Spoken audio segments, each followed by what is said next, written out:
इस कार्यक्रम के प्रायोजक है कृषि एवं किसान कल्याण मंत्रालय, भारत सरकार। हर जोखिम से निकल कर फसल आए, सुरक्षित हो जाए, फसल बीमा से हर किसान अब आत्मनिर्भर हो जाए। संकट के समय प्रधानमंत्री फसल बीमा योजना किसानों के लिए वरदान है। अब सूखा पड़े या बाढ़ आ जाए कोई डर नहीं, अब ओले पड़े या कीट पतंगे फसल खा जाए कोई फिक्र नहीं, क्योंकि हमने लिया है प्रधानमंत्री फसल बीमा। बुआई से फसल कटाई तक हर जोखिम का दावा, न्यूनतम प्रीमियम पर अधिकतम भुगतान का वादा। योजना से हर साल जुड़ रहे हैं 5 करोड़ से ज्यादा किसान। अब आपकी है बारी। नजदीकी कृषि कार्यालय, सहकारी समिति, बैंक शाखा, अधिकृत बीमा कंपनी या जन सेवा केंद्र में स्वेच्छा से करा सकते हैं पंजीकरण। फसल बीमा पोर्टल या फसल बीमा ऐप द्वारा भी कराया जा सकता है पंजीकरण। प्रधानमंत्री फसल बीमा योजना, आपकी फसलों का संपूर्ण सुरक्षा कवच। कृषि एवं किसान कल्याण मंत्रालय, भारत सरकार। कार्यक्रम किसान वाणी सुनने वाले सारे बण भाइयों ने विनोद मोरवाल की राम राम। भाइयों देखो, मौसम अब धीरे धीरे बदल रहा है और जो दिन है वो लंबे होने शुरू हो गए हैं और जो रात अब छोटी शुरू होने लगी, यानी कि जो गोदली का जो टाइम है या पीली पट्टन का जो टाइम कर है वो टाइम अनुसार अब हो लगा। और मौसम हो भी क्यों ना बदला होगा, बदलाव हमारी प्रकृति का और जीवन का यो नियम है और बदलाव बहुत ज़रूरी है। और अब जिस प्रकार से बदलाव हमारे कार्य में हो रहा है उसके अनुसार हम अपने कृषि कार्य हो या फिर हमारे रहन सहन के तरीके हो, हर एक चीज़ का उसमें बदलाव हो रहा है।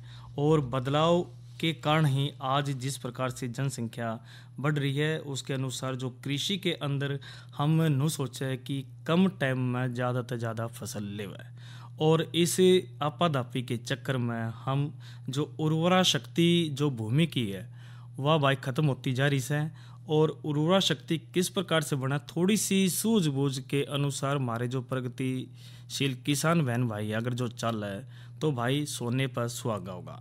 और देखो जिस प्रकार से जनसंख्या बढ़ रही है उस अनुसार भाई प्रदूषण भी फैल रहा है और कूड़ा करकट भी बहुत ज़्यादा फैल रहा है। और जिस तरह हमें शहर के साथ साथ अगर जो गांव की तरफ का भी दौरा करे तो भाई गाँव में जिस तरह भीतर जाते ही भाई कई जगह तक कूड़ी सी पावे है। हालांकि देखो सरकार की तरफ से पूरा योगदान हमने सहयोग मिल रहा है स्वच्छता अभियान का, लेकिन फिर भी कई जगह हम देखा है कि भाई आज भी कूड़ी के ढेर लागे पावे है। और अगर जो हम थोड़ी सी सूझबूझते हैं उस कूड़े कचरे ने भी अच्छी तरह हम इस्तेमाल में ले तो भाई जो सोने पर सुहागा उसका है और उससे हम कंपोस्ट खाद बना सके। तो आज हमारा जो विषय रहेगा चर्चा का, कंपोस्ट खाद किस तरह बना हुआ है उस बारे में बात करेंगे। क्योंकि जो जैविक खाद जिस तरह कंपोस्ट है, गोबर की खाद है, हरी खाद है या फिर अलग प्रकार की जो खली है का प्रयोग हम खेत में पोषक तत्वों की पूर्ति के अलावा जो मिट्टी है उसके भौतिक गुणों को फसल के अनुरूप हम बनाए रखा है। और इसके प्रयोग तय मिट्टी में जो जल धारण करने की जो क्षमता है, मिट्टी की संरचना है और जल और हवा का बहाव बने रहे। तो जैविक खाद मिट्टी में जीवाणुओं की क्रियाशीलता को भी बढ़ाता है और अप्राय जो पोषक तत्व है उनको भी बनाए रखता है। और यो जो मिट्टी के विकारों से होने वाली जो क्षति को, मिट्टी के कटाव को रोका है। इसलिए भाई जो जैविक खाद है जड़ा भी संभव हो किसान भाई अपने खेतों में जरूर डालें और इस तरह मिट्टी की जो उर्वरा शक्ति है वह भी इसमें कायम रहे है। बहनों और भाइयों देखो कई जगह तय इसी होगी कि वह फसल ही होती है नहीं, क्योंकि जो पीएच मान पानी का वो विकति नीचे जा लिया और 150 तो 200 जो फुट पानी नीचे जा लिया। जो पीएच मान की बात करें जो 8 था अब 6 के धोरा जो हो लिया है। इसके अंदर के है कि अब कई फसल जो हम लेना चाहते भूमि तय वह हम ले नहीं पाते, क्योंकि कई जगह देखा जिस तरह खीरा नहीं हो पाता या काकड़ी नहीं हो पाती या फिर जो दूसरी फसल है वो भी कम होती जा रही है और धीरे धीरे जो फसलें हैं वो बर्बादी की तरफ जा रही है। क्यों? क्योंकि जो हमने भूमि है वह हमने बंजर बना दी। तो भाई बंजर तय बनाने तक रोकने के लिए हमने ही पहल करनी पड़ेगी। और कंपोस्ट खाद अगर जो हम इस्तेमाल में लावा है तो भाइयों जो उर्वरा शक्ति है वह ज़रूर उसमें बनी रहेगी भूमि की। तो सब तक पहले नू बात कर लेगी कंपोस्ट खाद होवे की है। देखो जो कूड़ा कचरा और जो राख है मट्टी है, जो बचा हुआ चारा भूसा पौधोस के जो डंटल हो गए जिसने पुआड़ कह दिया है, तो घास है, सूखी सब्जियों के छिलके है, पत्तियां है या मूंगफली और गोभी की पत्ती है, खरपतवार जिन्ना हम बीज न बना हो, जड़े, गौशाला का चारा, पशुओं और मनुष्य के मलमूत्र को मिलाकर जो सड़ा गला तैयार करके खाद को हम कंपोस्ट खाद इसमें कह देवे। तो भाइयों जो कंपोस्ट खाद है हमने ज़रूर इसका ध्यान रखना चाहिए। और पदार्थों में कि जो कार्बन और नाइट्रोजन का अनुपात की बात करें तो 40:1 होता है, जो भूमि और फसल दोनों के लिए ठीक नहीं होता। और कंपोस्ट में यो अनुपात घट के 12:1 या फिर 10:1 का हो जावे, जिस तक पौधे अपने पोषक तत्व आसानी तक प्राप्त कर सके। तो बचा हुआ जो चारा है, भूसा है, कूड़ा करकट है, सीधे खेत में न डालें, क्योंकि पौधे इनमें अपने पोषक तत्व ग्रहण नहीं कर सकते। तो दूसरे इन पदार्थों को खेत में ही सड़ाने में लगे जो बैक्टीरिया की भूमि में उपस्थित नाइट्रोजन का प्रयोग कर लेते हैं, जिस तरह नाइट्रोजन की और भी कमी हो जाती है। तो मोटे तौर पर कंपोस्ट खाद की बात जब हम कर रहे हैं तो भाई 2 तरीके थे, एक तो जो शहरी कंपोस्ट और एक ग्रामीण कंपोस्ट। और आजकल तो देखो जो स्वच्छता अभियान की जो गाड़ी भी है, गीला कचरा सूखा कचरा हम अलग अलग उसमें डाला है। इसी तरह जो शहरी की जब हम बात करो और ग्रामीण क्षेत्र की इनमें बात करें तो सबसे पहले ग्रामीण कंपोस्ट खाद की बात कर लेते हैं। और ग्रामीण कंपोस्ट खाद तैयार करने के लिए हमने हवादार यानी कि एयरोबिक और बिना हवादार एनएरोबिक दोनों ढंगता हम काम में लेवा है। और हवादार विधि में खाद एक ढेर के रूप में, बिना हवादार में खाद गड्ढों में तैयार की जावा है। और ढेर के रूप में तैयार करने तक हमने सड़ाने वाले जो जीवाणुओं को खुली हवा या फिर ऑक्सीजन की इसमें जरूरत होती है।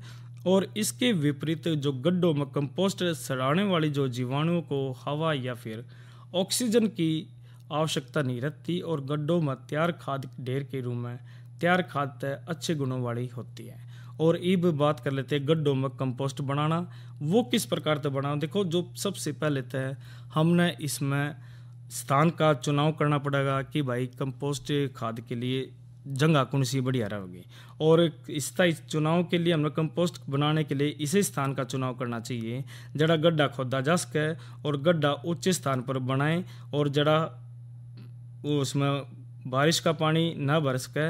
और इसने गौशाला के आसपास एवं घर के पिछवाड़े में भी हम बना सके और यो रास्ते में भी ना हो, जिस तरह यातायात में भी असुविधा तक हम बचे। और साथ ही जो गड्ढा है वो छाया में होना चाहिए।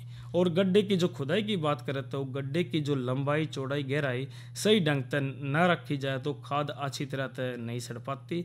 साधारणतः अगर जो बात करें तो गड्ढे की जो लंबाई चौड़ाई मवेशी और खाद बनाने के लिए आवश्यक वस्तुएं कितनी मात्रा में जमा की गई है इसकी हमने उस पर निर्भर करती है। लेकिन जो गहराई की बात करें तो 1 मीटर और चौड़ाई 2 मीटर तक अधिक नहीं रखनी चाहिए, क्योंकि अधिक गहराई व चौड़ाई होने पर जो बैक्टीरिया है वो अच्छी तरह तय सामग्री में सड़ाने का कार्य नहीं कर सकते। इसलिए ये ज़रूर हमें ध्यान रखना चाहिए। और यदि किसान के पास 4 से 5 पशु है तो सामान्यतः तो 5-2-1 मीटर के गड्ढे बनाने चाहिए। और गड्ढों का जो आकार भी हमने उसको भी हम बढ़ा सके हैं। और गड्ढे भरने की जगह तक बात करें तो कूड़ा करकट कचरा पशुओं के नीचे का जो बिछावन है जिसने मलमूत्र मिला हुआ कचरा भी है उसको भी इकट्ठा करके पहले तक तैयार गड्ढे के में हमने नीचे इसकी 7 से 10 सेंटीमीटर मोटी तय बिछा देनी चाहिए।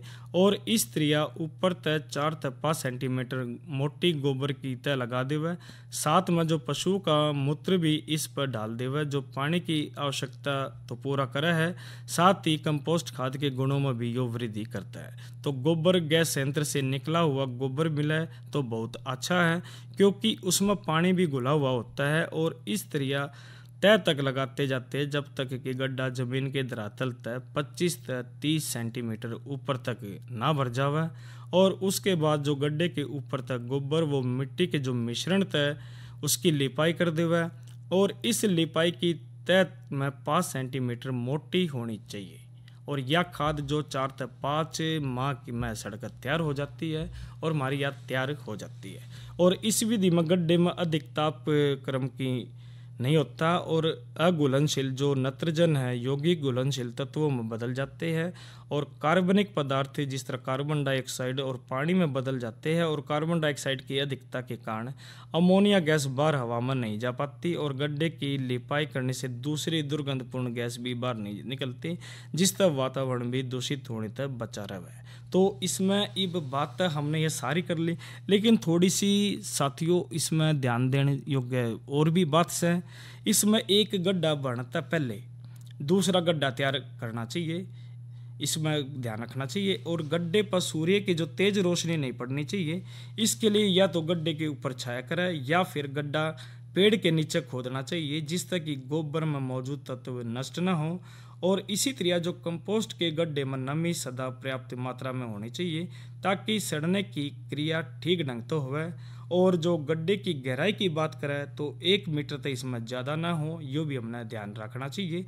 और गड्ढा भर जाने के बाद इसने अच्छी तरह वायु अवरोध कर देना चाहिए ताकि जो हवा ना कटे और सामग्री आसानी से सड़ सके और जो उसके गुण हैं वो भी सुरक्षित रह सके। और इसी तरह जो खाद्य सामग्री के सड़ने के टाइम हमने बहुत से अम्ल बनते हैं जिसमें खाद में अम्लीयता बढ़ जाने का खतरा रहता है, उसे दूर करने के लिए चूने या फिर लकड़ी की जो राख का प्रयोग हमने करना चाहिए और यूरिया का भी हम प्रयोग इसमें कर सके हैं।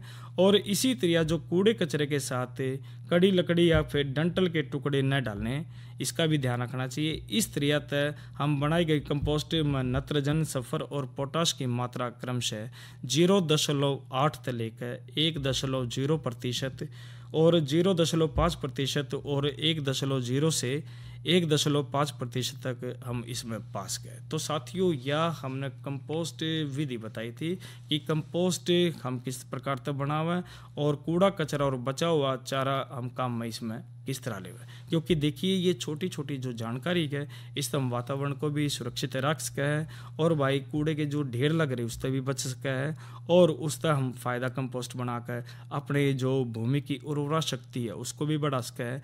साथ के साथ खेती में जो हम फसल लेवे उसमें भी भाई नया स्वाद उसमें आवे। तो साथियों एक उम्मीद करें कि यह जो जानकारी दी इस तरह हम जरूर प्रगतिशील किसान बहन भाई इसने आगे बढ़ाओगे और बढ़ा भी रहे हैं, हमने एक पूरी उम्मीद है।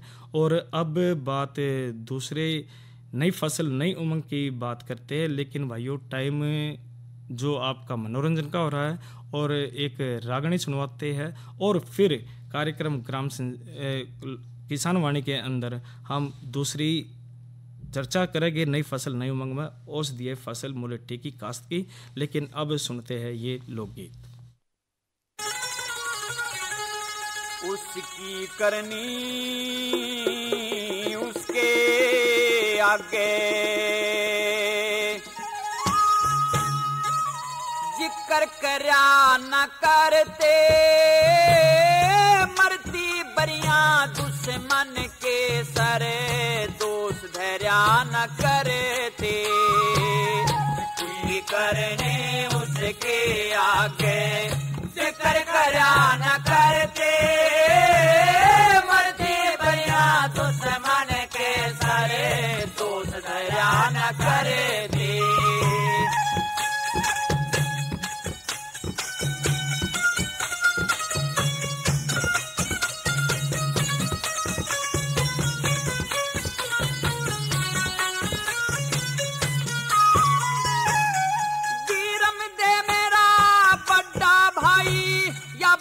कहन की कोना एक म्यान में दो बरछी दिके कह रहन की कोना दरबारा में शोर माच जाया चोट सहन की कोना जम्मल भी मेरे भाई का बेटा कोट कहन की कोना जम्मल भी मेरे भाई का बेटा कोट कहन की बोला न्यू आवे धन न्यू है चाला जा न्यू आवे धन न्यू है चाला जा गैल मरा न करते मरती बरिया दुश्मन के सरे दोष धरा न करते उसकी करनी उसके आगे जिक्र करा न करते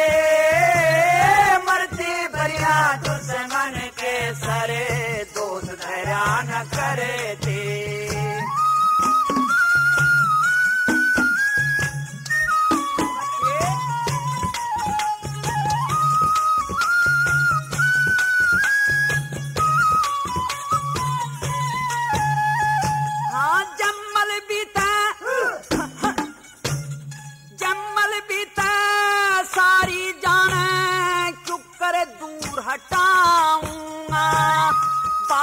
पण नादान अवस्था क्यों करे घर से ताऊंगा 10 मानस का अच्छे हो जावे क्यों कर जीव हलाऊंगा बेशर्मी ते दरबारा में क्यों करे आंख मिलाऊंगा बेशर्मी ते दरबारा में क्यों करे आंख मिलाऊंगा बब्बर शेर भी भूखा मर जा बब्बर शेर भी भूखा मर जा पर डाब चर्या न करते मरती बढ़िया दुश्मन के सरे दोस्त धरा न करते उसकी करने उसके आगे जिक्र करा न करते मरती बढ़िया दुश्मन के सरे दोस्त धरा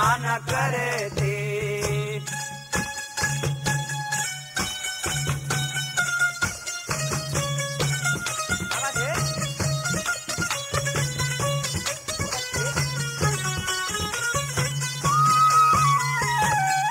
एक बेल का दो तुम्बे हो एक ही हो से उनकी जात एक फिर गलिया में बजता एक साधु संता के साथ एक बाप का दो बेटे हो एक ही उनका हो से गात एक तेसर बदनामी धर ले एक करे पंचा में बात एक तेसर बदनामी धर ले एक करे पंचा में बात पेज के ऊपर जहर का प्याला पेज के ऊपर जहर का प्याला घूंट भरा न करते मरते बढ़िया दुश्मन के सरे दोस्त धरा न करते उसके करने उसके आगे जिक्र करा न करते मरते बढ़िया दुश्मन के सरे न करे थे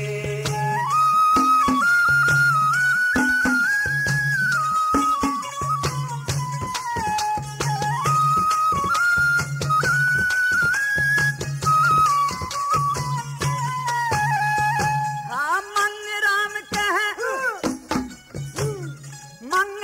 कहे इस दुनिया में अपना प्यारा घर लागे बिकुआ सब तरिया ते मरे लागे बद से तो बदनाम बुरा मन बदनामी ते डरे लागे तने इसी कसूती बात कही मेरा धरती के मसरे लागे इसी कसूती बात कही मेरा धरती के मसरे लागे भाई गला बैर करे वो भाई गला बैर करे वो कदे तिरिया न करते मरती बढ़िया दुश्मन के सारे दोस्त धरा न करते उसकी करने उसके आगे जिक्र करा न करते मरती बढ़िया दुश्मन के सारे दोस्त धरा न करते।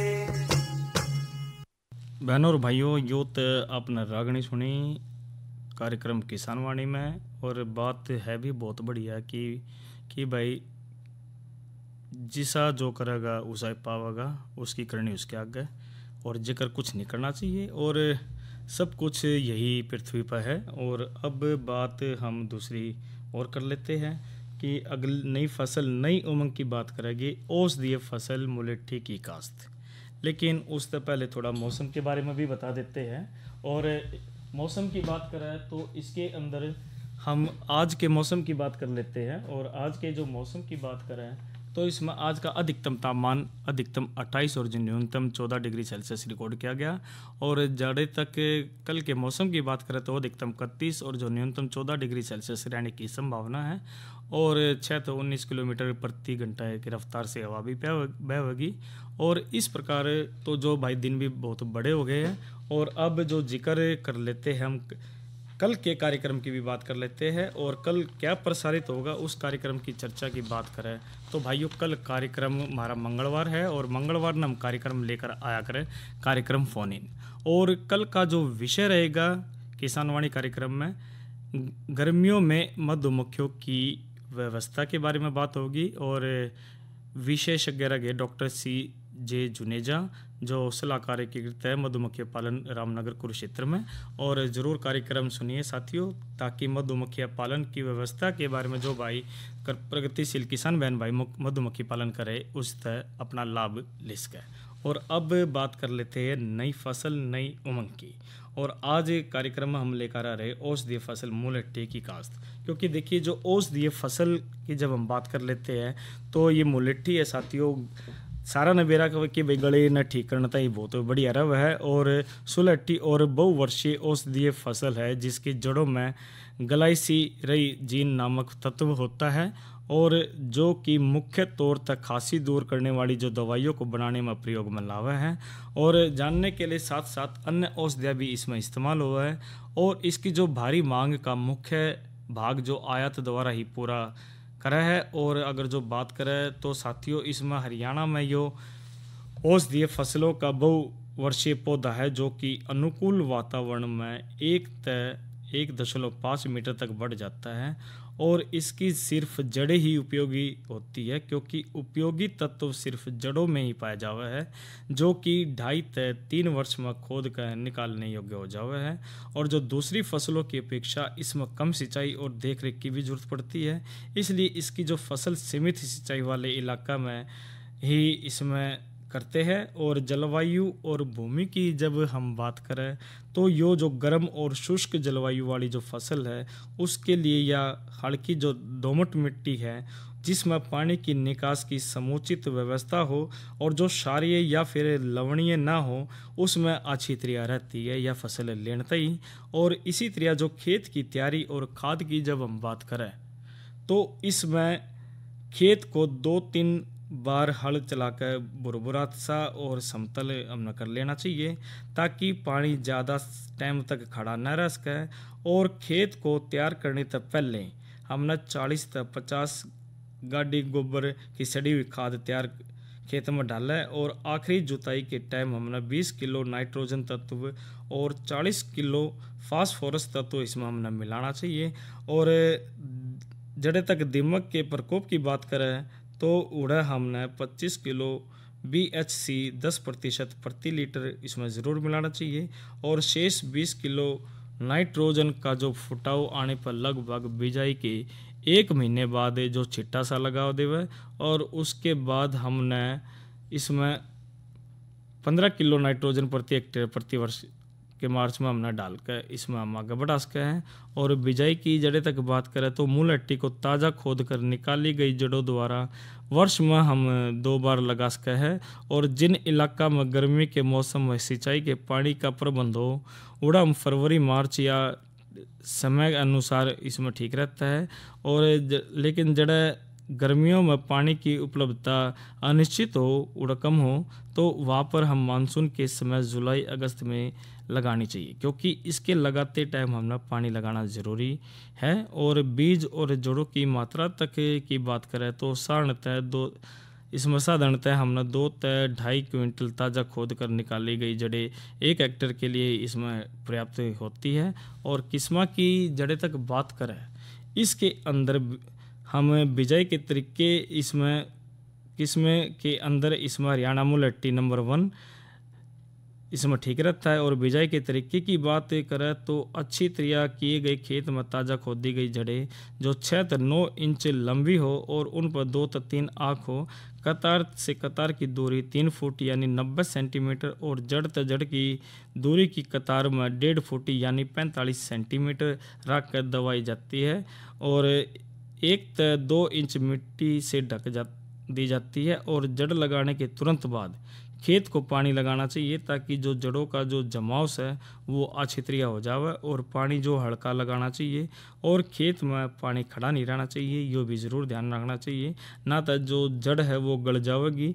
और इस विधि द्वारा हम रोपाई गई जड़ें 7 से 10 दिन बाद में फुटाव इसमें शुरू हो जाता है।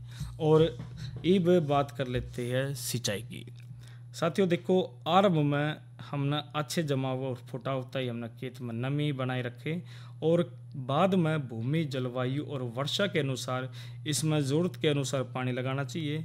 साधारणतः इसका जो पहला साल से वो 5 से 6 सिंचाई इसमें चाहिए और उसके बाद कम पानी चाहिए, क्योंकि मुलट्ठी जो वो नवंबर तक जनवरी तक सर्दियों में पत्ते झाड़ देती है और सुप्तावस्था में रहती है, इसलिए इस दौरान पानी की ज़रूरत नहीं रहती। और निराई गुड़ाई की जड़ें तक बात करें तो इसके पहले हफ्ते में 2 से 3 गुड़ाई द्वारा लाइनों के बीच से खरपतवार निकालें और जब नवंबर में पत्ते झड़ने लगे तो उसमें उसके बाद ऊपर का भाग सूख जाता है, ज़मीन से लगभग 10 सेंटीमीटर ऊपर इसको काट देना चाहिए, जिस तरह जनवरी फरवरी में दोबारा अच्छा फुटाव और ज़्यादा शाखाएँ बन सके और उपज में बढ़ोतरी अच्छी तरह इसमें हो सके। और बीमारी और रोकथाम मत इसका हमने पता है कि इसकी खड़ी फसल पर पत्तों का धब्बेदार रोग लग जाता है, जिस तरह लगने पर पत्ते पीले पड़ जाते और झड़ने लगते। इसकी रोकथाम था हमने थाइथेन M45 का 0.2% घोल बनाकर पत्तों पर छिड़काव करना चाहिए। और मुलट्ठी पर काटन ग्रेविल या फिर एफिड कभी कभी आ जाता है तथा पत्तों को रस चूस कर नुकसान करता है। इस तरह हमने मेलाथिन या डाइटन के 0.2% घोल का छिड़काव कर हम इसमें ख़त्म कर सके। तो साथियों, जड़ों की खुदाई और भंडारण की फसल लगने में 2.5 से 3 वर्ष बाद इसकी जड़ें खोद कर निकालने योग्य हो जाती है और इसमें हम खुदाई जनवरी फरवरी में ही रहती है। और जिस तक कि इसकी जड़ें दोबारा लगाने में सुविधा हो और जड़ों को 45 से 60 सेंटीमीटर गहरा खोद कर निकाला जाता है। और पैदावार की बात करें तो तकनीक के आधार पर औसतन इसमें 75 से 80 क्विंटल सूखी जड़ें प्रति हेक्टेयर प्राप्त कर सकते हैं, जिसका साधारणतः बाजार में भाव भारत या फिर जो अनुसार है वो इसमें मिलता है, क्योंकि देखिए मुलट्ठी की कीमत बढ़ती जा रही है और रोगों के लिए ये इसमें उपयुक्त रहती है और इस तरह हम बहुत ज़्यादा फायदा ले सके। अरे अरे अरे क्या कर रहा है? इधर इधर इधर हम बोल रहे हैं तेरे बीजू का। उतला बोल रहा है? पक्षियों से तो हम खेत को बचा लेते हैं, पर इन घातक रसायनों से कैसे बचाएं? मतलब?